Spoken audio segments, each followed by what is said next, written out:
Jogulamba range DIG Chauhan ను DGP office కు attach చేస్తూ ఆదేశాలు జారీ అయ్యాయి. అవినీతి ఆరోపణలతో ఆయన ప్రభుత్వం బదిలీ చేసింది. నలుగురు అధికారులు చెప్పిన మాట వినట్లేదంటూ డీజీపీ చేసిన వ్యాఖ్యల తర్వాత వేటుపడడంతో ప్రాధాన్యత నెలకొంది. ఎంత చెప్పినా నలుగురు అధికారుల ప్రవర్తనలో మార్పు రావడం లేదంటూ ఇటీవల డీజీపీ సివి ఆనంద్ బహిరంగంగానే చెప్పారు. అవినీతి ఆరోపణలు ఎదుర్కొంటున్న పోలీసు ఉన్నతాధికారులపై ప్రభుత్వం చర్యలు తీసుకుంటోంది. త్వరలోనే మరో నలుగురు డీఎస్పీలపైన చర్యలు తీసుకునే అవకాశం ఉన్నట్లు తెలుస్తోంది.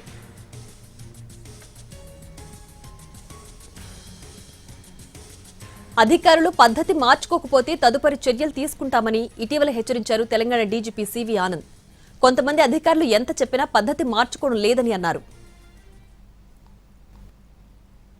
ధర్మం గురించి మాట్లాడడం చూద్దాం, ఇంకా ఇంప్రూవ్మెంట్ వస్తుందా లేదా.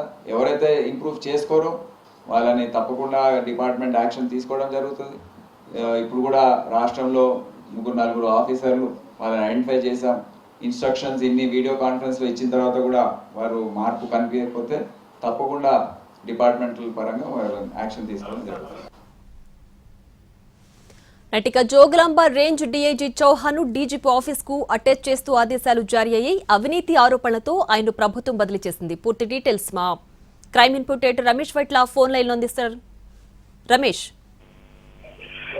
డీజీపీ 2 రోజుల క్రితం ఒక సంచలన వ్యాఖ్యలు వరంగల్లో చేయడం జరిగింది. కొందరు అధికారులు చెప్పిన మాట వినట్లేదు, పద్ధతి మార్చిపోవట్లేదు, వాళ్ళ ఇష్టానితర వివరిస్తున్నారు.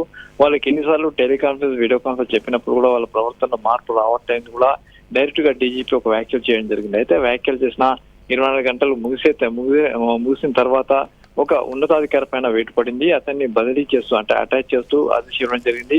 గద్వాల జోగులాంబ రేంజ్ డీఐజీగా పనిచేస్తున్న చౌహాన్ డీజీపీ ఆఫీస్ కి అటాచ్ చేస్తూ ఆదేశం ఇవ్వడం జరిగింది. అయితే పెద్ద ఎత్తున అవినీతి ఆరోపణలు అవినీతి ఆరోపణలు వస్తున్నాయి. అంతేగాని అతనిపైన ఇప్పటికే కొన్ని అవినీతి ఆరోపణలకు సంబంధించి ఫిర్యాదులు రావడం, వాటి మీద ఎంక్వైరీ జరగడం జరిగింది. దాంతో పాటుగా గతంలో రామగుండంకి అతను బదిలీ చేసినప్పటికీ అక్కడ వెళ్ళకపోవడం, ఇక్కడే ఉండడంపై దీనిపై పెద్ద ఎత్తున అనుమానాలు వచ్చాయి. దీనిపైన అవినీతి ఆరోపణలు పెద్ద ఎత్తున చౌహాన్ మీద రావడం జరిగింది. ఈ నేపథ్యంలో ఎంక్వైరీ చేసిన అతన్ని అటు డీజీపీ ఆఫీస్ కి అటాచ్ చేస్తూ ఆదేశాలు ఇవ్వడం జరిగింది. దాంతో పాటు చూసినట్లయితే కొంతమంది డిఎస్పీలు, ఒక 4 డిఎస్పీల పైన కూడా సస్పెండ్ చేసే అవకాశం కనబడుతుంది. అయితే ఈ 4 డిఎస్పీలు పెద్ద ఎత్తున అవినీతి అక్రమాలతో పాటుగా పెద్ద ఎత్తున అక్రమాలు చేశారు, అవినీతి పాల్పడుతున్న కొన్ని ఆరోపణలు వచ్చాయి. వీళ్ళపైన కూడా సస్పెండ్ చేసే అవకాశం కనబడుతుంది. ఇందుకు సంబంధించి ఉత్తర్వులు కూడా ఇవాళ కావచ్చు, రేపు వచ్చే అవకాశం మీద కనబడుతుంది.